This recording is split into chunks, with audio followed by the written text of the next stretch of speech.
How much land does a man need. ये लियो तोल्स्ताय की विश्व प्रसिद्ध कहानी है जो गांधी जी को बहुत पसंद थी। उन्होंने इस कहानी का गुजराती में भी अनुवाद किया था। ये कहानी कहती है, जीवन की आपाधापी में, जीवन की दौड़ में आखिर हम कहाँ तक दौड़ेंगे, कब ठहरेंगे। हेलो दोस्तों, मेरे YouTube चैनल खिड़की पर आपका स्वागत है। तो आइए सुनते हैं कहानी 2 गज जमीन। एक बार रूस में 2 बहनें रहती थी। बड़ी बहन की शादी शहर में रहने वाले एक अमीर व्यापारी से हुई थी, जबकि छोटी बहन की शादी गांव में रहने वाले एक किसान से हुई थी। एक बार बड़ी बहन अपनी छोटी बहन से मिलने उसके गांव आई। फुर्सत के पलों में जब दोनों बहनें बतियानी बैठीं, तो बड़ी बहन अपनी अमीरी की शेखी बघारते हुए कहने लगी, शहर में हम बड़े ठाठ से रहते हैं। बड़ा सा घर, बाग बगीचे, सुंदर नए नए फैशन के कपड़े, खाने को ढेरों नए नए स्वाद वाली वस्तुएं, तमाशे, थिएटर, घूमने की बहुत सारी जगहें। सच में बहुत आनंद आता है। मैं तो कहती हूँ हमारा जीवन तुम्हारे इस गांव के जीवन से बहुत बेहतर है।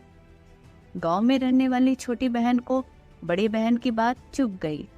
वह भी अपने ग्रामीण जीवन की तारीफ करते हुए बोली, ये सच है कि गांव का जीवन उतना सुंदर और स्वच्छ नहीं है जितना आपका शहर।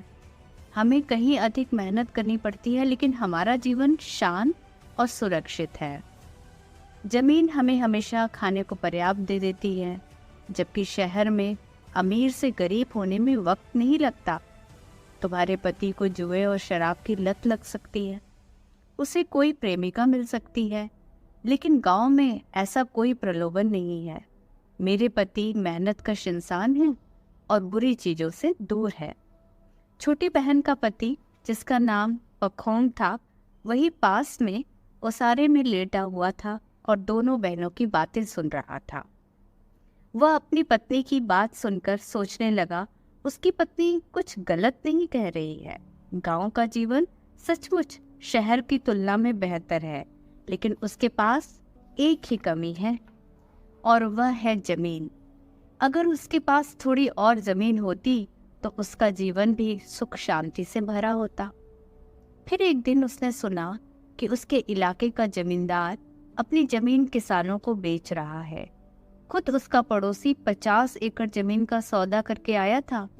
पखोंग ने अपनी पत्नी से कहा, देखो, हमारा पड़ोसी जमींदार से जमीन खरीद रहा है, हमें भी कुछ जमीन खरीदनी चाहिए।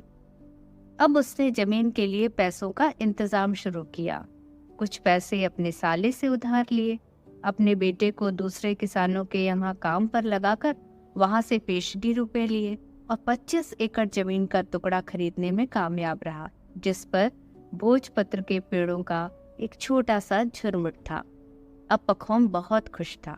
इस बार उसके यहाँ भरपूर फसल हुई, जिससे उसने अपना सारा कर्जा चुका दिया। अब उसके घर में शांति और खुशी का माहौल था। लेकिन ये माहौल ज्यादा दिन नहीं टिक सका। अक्सर पड़ोसियों की गायें उसके खेतों में आ जाती थी और फसलों को नुकसान पहुंचाती थी। उसने किसानों से अपने मवेशियों को रोकने के लिए कहा, लेकिन ज्यादातर ने सुना अनसुना कर दिया। एक दिन वह जुर्माना भरने के लिए अपने 2 पड़ोसियों को अदालत में खींच ले गया। नतीजा ये हुआ कि पड़ोसी नाराज हो गए।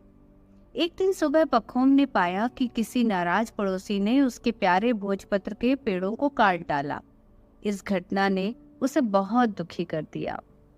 उसका शक अपने एक पड़ोसी साइमन पर गया और वह उसके खिलाफ अदालत में पहुंच गया, लेकिन उसके पास कोई पुख्ता सबूत नहीं था। इसीलिए जजों ने साइमन को छोड़ दिया।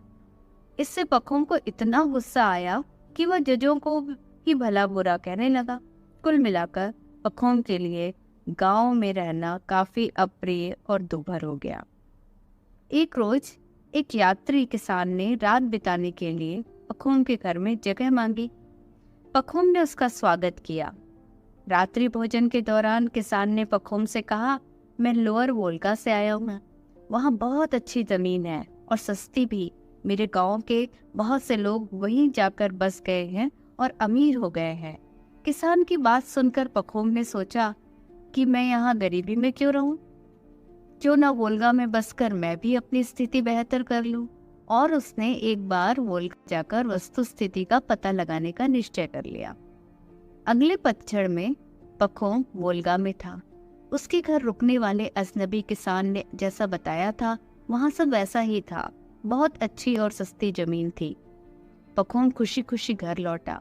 आकर अपनी सारी जमीन और संपत्ति बेची और बसंत ऋतु के आते आते अपने परिवार को लेकर हमेशा के लिए वोल्गा चला गया। वोल्गा के किसानों की पंचायत ने पखोम का जोरदार स्वागत किया।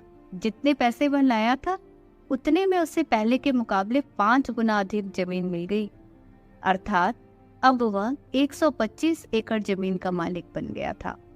उसने वहीं अपना घर बनाया, बैल खरीदे और खेती करना शुरू कर दिया।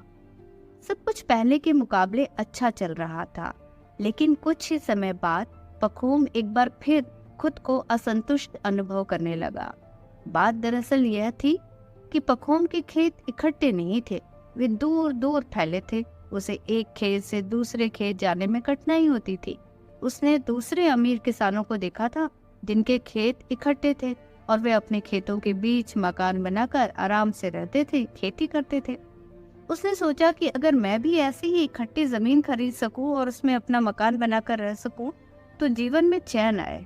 संजोग से उसे एक किसान मिल गया जो अपनी 1200 एकड़ जमीन 1000 रुपये में बेचने को तैयार था।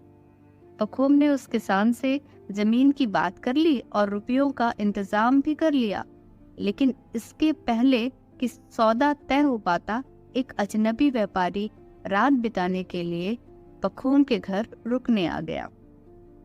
रात को बातचीत के दौरान व्यापारी ने बताया, मैं बहुत दूर बशकर प्रदेश से आया हूँ। वहाँ के लोग बहुत ही अच्छे और मिलनसार हैं। उनके पास इतनी जमीनें हैं कि उन्होंने मुझे मात्र 1000 रूबल में 12,000 एकड़ जमीन बेच दी। इतनी सस्ती जमीन धरती पर शायद ही कहीं मिले, और जमीन भी कैसी, एकदम सोना उगलने वाली उपजाऊ, जिसके बगल में ही नदी बहती है। व्यापारी की बात सुनकर पखोम ने सोचा कि मैं यहाँ 1200 एकड़ के लिए 1000 रुपये क्यों दूं, जब मुझे इतने ही पैसों में 10 गुना ज्यादा जमीन मिल सकती है। उसने जमीन का सौदा स्थगित कर दिया और व्यापारी की बातों की सच्चाई पता लगाने के लिए बशकर देश जाने का निश्चय कर लिया।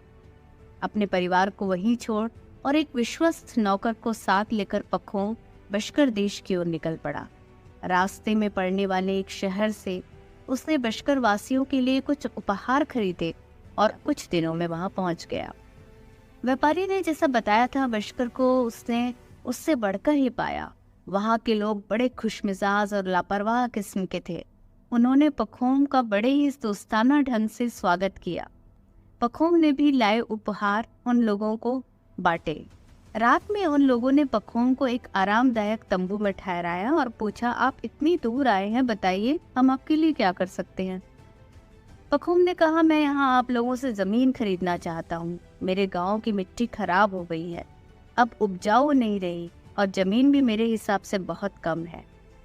बशकरों ने कहा, हम आपको जितनी चाहिए उतनी जमीन दे देंगे, लेकिन इसके लिए हमारे सरदार की अनुमति आवश्यक होगी। वो आते ही होंगे, उनसे पूछकर हम जवाब दे सकते हैं। तभी सिर पर फर की टोपी पहने एक बुजुर्ग व्यक्ति वहां पहुंचा। वही सरदार था। उसने कहा, अगर आपको जमीन चाहिए तो जितनी चाहिए ले सकते हैं, हमारे पास काफी जमीन है। पखोम ने खुश होते हुए सरदार को धन्यवाद दिया और कीमत के बारे में पूछा। सरदार ने कहा, हमारी एक ही कीमत है, एक दिन का 1000 रूबल।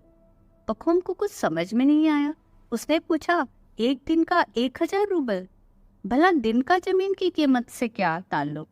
सरदार ने समझाया, तुम्हारे पास वो सारी जमीन हो सकती है जितनी तुम एक दिन में पैदल चलकर घेर सकते हो। उसकी कीमत होगी 1000 रूबल।